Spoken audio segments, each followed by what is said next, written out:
nomor 1 dibandingkan dengan pasangan nomor 2, maka pasangan nomor 2 inilah yang terbaik, saudara.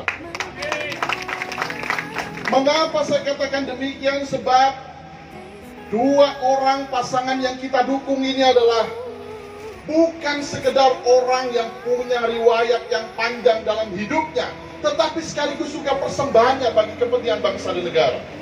Pak Haji Hendy itu, beliau adalah birokrat, sekaligus juga seorang pengusaha. Beliau itu adalah tercatat sebagai PNS 23 tahun mengabdi di Kementerian Perhubungan, di Direktorat Kereta Api, saudara. Kalau kita lihat stasiun kereta api di depan sana itu, usianya lebih tua dari usia kita. Usianya lebih tua dari kabupaten kita. Usianya menjadi saksi sejarah dari sekian perjalanan umat manusia yang ada di Kabupaten Jember. Dan salah satu perbaikan pelayanan kereta api itu tidak lepas dari sumbangsi orang yang kita dukung, yang bernama Haji 12 nomor. Saudara, Pak Hendy itu bukan birokrat kaleng-kaleng, saudara-saudara.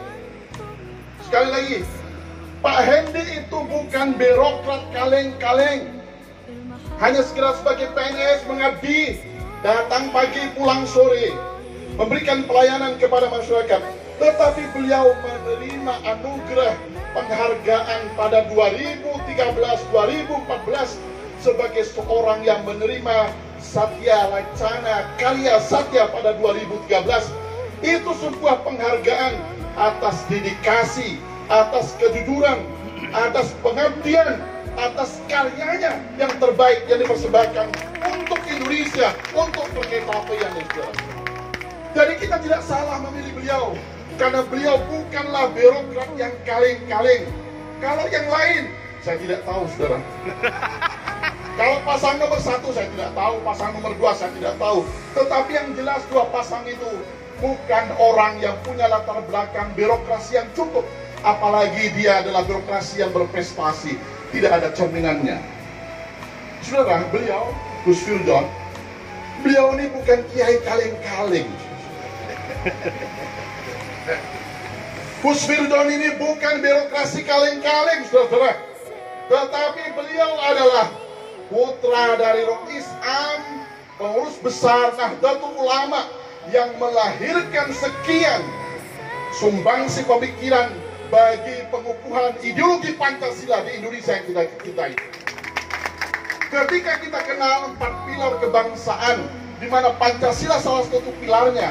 Ketika kita kenal Negara Kesatuan Republik Indonesia sebagai bagian dari harga mati dan final bagi kita, itu tidak lepas dari sumbangsi abah beliau, Kiai Ahmad Siddiq. Jadi beliau ini bukan kiai kaleng-kaleng. Sekali lagi, beliau bukan kiai kaleng. Kalau yang lain, saya tidak tahu. Yang lain bukan kiai. Dan sekian pasangan calon itu, yang ada, yang kiai ya hanya yang ada di sekitar. Ada santri misalnya, tapi kalau masih ada kiainya, mengapa harus jadi santrinya? Itu dalam pemikiran yang salah, saudara. Kalau ada kiainya yang mencalonkan diri, ya kiainya yang prioritas, santrinya nanti saja. Kalau sudah 2 periode. Sepakat. Oplos nomor 2. 12 nomor.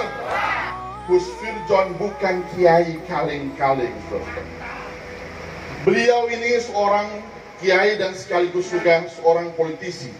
Pernah menjadi anggota DPRD di Kediri, pernah menjadi anggota DPRD Provinsi Jawa Timur, relatif mengetahui soal anggaran dan kebijakan yang bisa berdampak bagi kesejahteraan dan kemakmuran bagi masyarakat Jember. Saudara, Jember selama 5 tahun ini bagaikan sebuah daerah yang gelap, tidak ada punya masa depan. Tetapi ketika kita mendukung pasangan nomor 2 ini, maka cahaya matahari itu akan terbit dari ufuk timur, tanda kebaikan masa depan bagi Jember yang kita cintai. 12 nomor.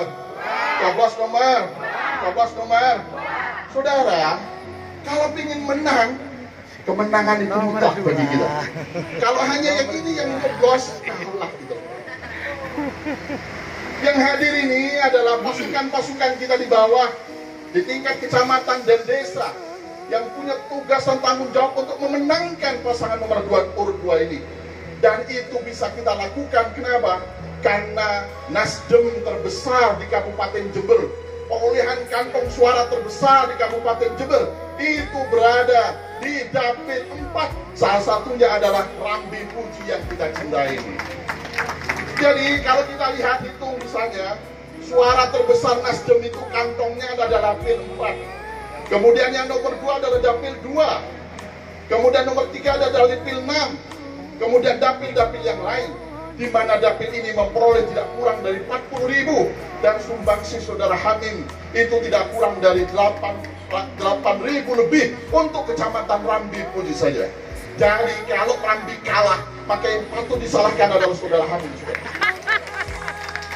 Pertaruhannya bagi dapil ini, itu pertaruhannya saudara Hamim. Karena saudara Hamim mendapatkan 8.000 di sini. Kalau tidak bisa sampai kita kalah di sini, maka itu Mas Hamim tidak bekerja.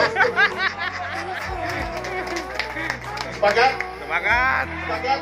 Nah, Mas Hamim bisa kalah kalau Rambi kalah. Rambi bisa kalah karena DPC-nya tidak semangat. Karena DPRD-nya tidak semangat. Saksi-saksinya juga tidak semangat.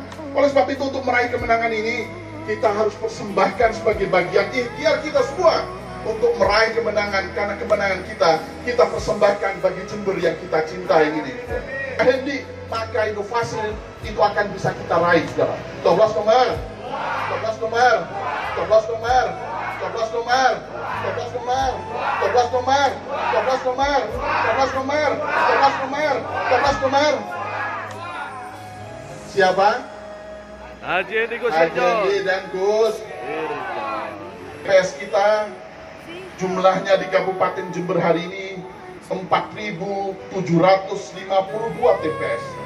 Di Rambi, kemudian di Bangsal, teman-teman DPC, DPRD harus tahu kepada jumlah TPS itu, dan sekaligus juga daftar pemilih yang ada di dalamnya. Kenapa? Untuk memastikan kalau ada pendukung kita tidak terdaftar, maka segera daftarkan agar yang bersangkutan punya hak pilih nanti pada tanggal 9 Desember yang akan datang. Jangan biarkan ada suara yang tersisa dan sia-sia, tetapi kita harus dorong semuanya. Kita harus bersama-sama datang ke TPS dengan mencoblos nomor. Kalau semuanya datang ke TPS dengan tingkat partisipasi yang tinggi, saya yakin kemenangan itu ada di kubu nomor 2, bukan yang lain.